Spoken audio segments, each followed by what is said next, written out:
Hello guys, how are you all today? I hope you are doing good. So today we are going to do the unboxing of Apple iPad 10th generation. So recently I have got this iPad 10th generation Wi-Fi version, and this is 256 gigabyte of storage is there. So there are two variants of 10th generation iPad. One is 64 gigabytes and another one is 256 gigabytes. And as usual, it comes with either Wi-Fi or Wi-Fi plus cellular. Let's do the quick unboxing of the same. We have two pull tabs here. So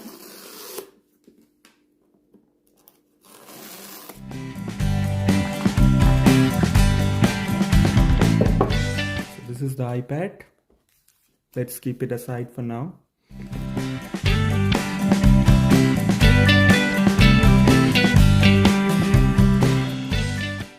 Charging cable, but this is braided now, so this is definitely a good quality, as you can see. And this is obviously USB-C to C. And we have got the charging block. This is the 20-watt adapter. It's really good that Apple is still providing this charging block for this iPad, but the latest trend from the Apple and Samsung is they just provide this charging cable, nothing else. Okay, now let's have a quick look at the iPad.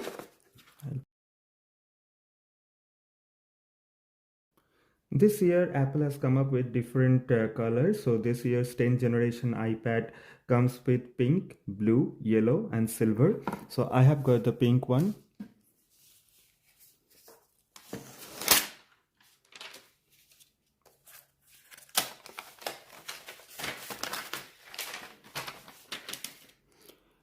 Although it says the color is pink, but I don't think it is exactly pink, but a different variation of pink, but that doesn't matter. The color really looks good.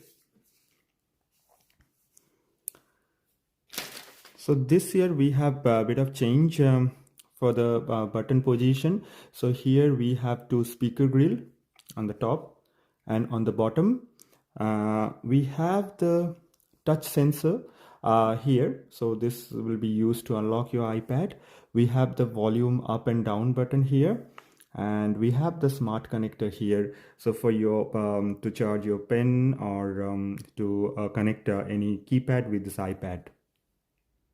And one more very interesting thing about this new iPad is they have moved the camera and microphone from this position to this position. So now all the face unlock and everything would be happening from here, not from here.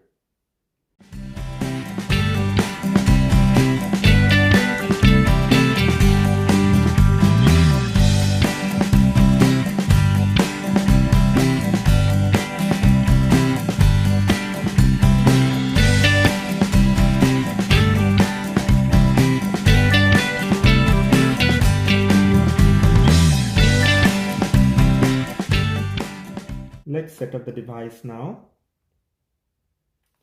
English. Appearance, I would like to go with the default one.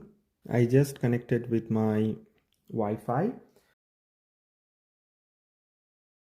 Touch ID. Now the Touch ID is here. Touch ID sensor button is here. So I need to set up this Touch ID.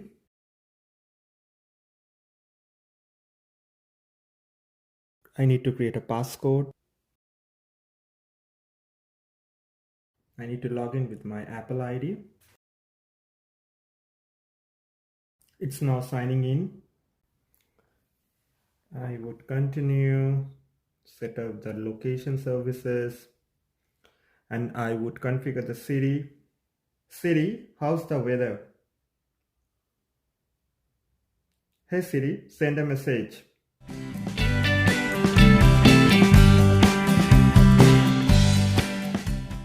Siri is ready.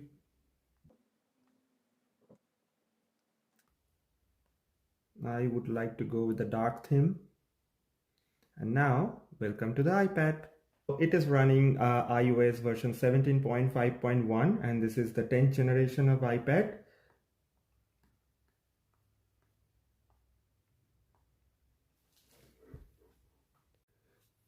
So just to give you a quick overview on the specification, so it is having a A14 Bionic chip. So this iPad is essentially an iPad Air, but with a cheaper version. So the difference between the Air and this iPad is, whereas the Air is having the latest M2 chip, but this iPad is having A14 Bionic chip.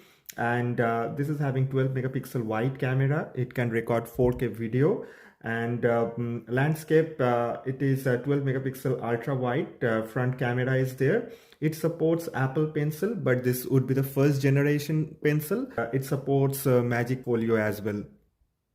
It is significantly different than the 9th generation iPad that we had last year. The side of this was a bit curved edge, but here it is totally boxier design. So this is one difference from the 9th generation. And also the front facing camera has been moved here. So this would be used for all the FaceTime and front facing camera. And also one more thing, since this supports the Apple Pencil first generation, and the Apple Pencil first generation only supports lightning cable, so you have to use an adapter here. So this adapter would be connected to the cable so that you can charge the first generation Apple Pencil. So this is one of the inconvenience that I would say. One more weird thing about this iPad is that they're using the non-laminated screen here. So that would be another inconvenience. But there are a lot of good things about this one as well. Like they have improved the bezel really. So it is looking good now. I have bought the 256 gigabyte version. So if I go to the storage, now it says it is having 17.78 GB of used. So I have quite a lot of memory left for my own stuff. Battery is having generic low power mode and all. So it should have the battery for a longer time. I'll be able to comment on the battery life once I use it as my day-to-day driver. But from the official content, I got to know that battery life would be 10 hours or so.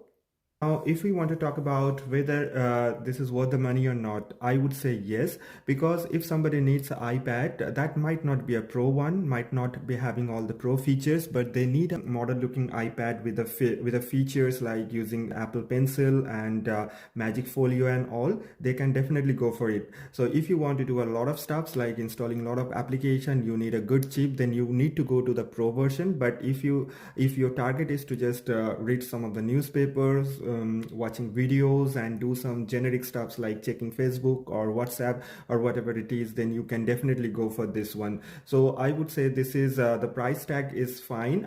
There are 64 gigabytes iPad is priced at 600 Australian dollar, and 256 gigabytes of this iPad is priced at 850 Australian dollar. And if you want to add a cellular version to it, then you have to roughly add 200 or 250 Australian dollar on top of it. I think that's it for now, guys. I would like to have your comments in the comment section. What do you think about this iPad? Yeah, thank you. Bye for now.